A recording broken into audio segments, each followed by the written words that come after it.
मनाली में एक बहुत बड़ा गांव था। वहाँ टोनी चिड़िया अपने पति कालू कौवे के साथ रहती थी। टोनी चिड़िया की एक बेटी और एक बेटा था। बेटी का नाम पिंकी और बेटे का नाम उसने गोलू रखा था। दोनों बच्चे स्कूल में पढ़ते थे। कालू कौवा एक होटल में खाना बनाने का काम करता था। एक दिन जब वो सो के उठा तो वो जोर जोर से चिल्लाने लगा, टोनी, ओ टोनी, मुझे देख, मेरे तो पैर ही काम नहीं कर रहे। कालू कौवे के चिल्लाने की आवाज सुनकर टोनी चिड़िया वहाँ आ जाती है। क्या हुआ जी? सुबह सुबह क्यों शोर मचा रही है? मुझे बहुत काम करने हैं, जल्दी बोलो, क्या बात है? टोनी, ये देख, मेरे पाँव ने काम करना बंद कर दिया है। ऐसा कैसे हो सकता है? रात में तो सब ठीक ही था। इतना कहकर टोनी चिड़िया अपने काम में लग जाती है। इस तरह कई दिन गुजर जाते हैं, लेकिन कालू कौवे की तबीयत में कोई सुधार नहीं आता।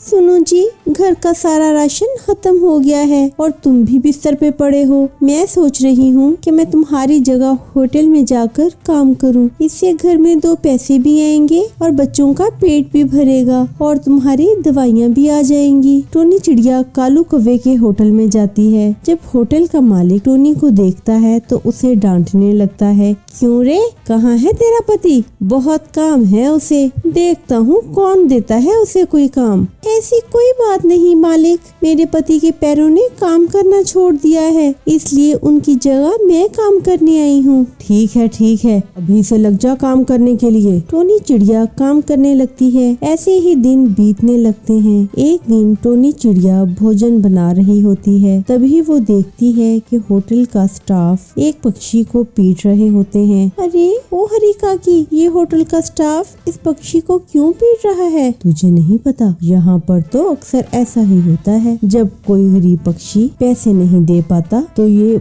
उस पक्षी को पीटने लगते हैं। ये तो बहुत गलत बात है। इतने बड़े होटल में अगर कोई पक्षी खाना खा ले और पैसे न दे तो उसे पीटेंगे क्या? जरा धीरे बोल टोनी, अगर होटल के मालिक ने सुन लिया तो तुझे भी यहाँ से निकाल देंगे। एक दिन सुंदरी कौवी अपने बेटे को देखने घर आती है। उसी समय टोनी चिड़िया घर पर नहीं थी, वो होटल में काम कर रही थी। क्यों रे, तुझे इस हाल में छोड़कर तेरी बीवी कहाँ गुलछड़े उड़ा रही है? इस हाल में उसे तेरे पास होना चाहिए था और वो बाहर घूम फिर रही है। तुम मेरी पत्नी को ऐसे क्यों बोल रही हो माँ? आज उसकी वजह से ही ये घर चल रहा है। मेरी जगह वो होटल में काम करती है। तुझे तो पता है हमारे घर की बहुएं घर से बाहर जाकर काम नहीं करती, फिर तूने उसे कैसे बाहर काम करने की इजाजत दी? आने दे, आज उससे मैं बात करती हूँ। जब टोनी चिड़िया घर आती है तो उसकी सास उस पर चिल्लाने लगती है। बहू,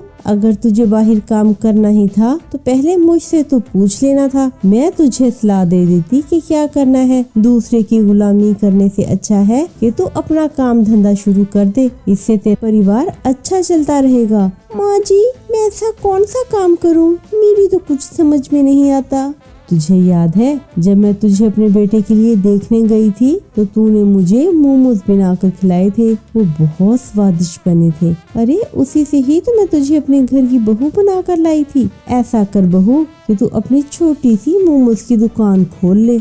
आप बिल्कुल ठीक कह रही हैं माँ जी, मैं कल ही अपनी एक छोटी सी दुकान खोलूंगी, उससे मैं गरीबों को भी मोमोज खिला पाऊंगी। टोनी चिड़िया को अपनी सास की सलाह पसंद आ जाती है और वो अगले दिन से ही अपनी एक मोमोज की दुकान खोल लेती है। आओ हरी काका, मैं आपको 5 रुपए में पेट भर मोमोज खिलाऊंगी। जल्द ही टोनी चिड़िया की दुकान पर 5 रुपए के पेट भर मोमोज खाने वालों की भीड़ लग जाती है। कुछ ही दिनों में टोनी को मोमोज में से अच्छी कमाई होने लगती है। फिर सब हंसी खुशी रहने लगते हैं।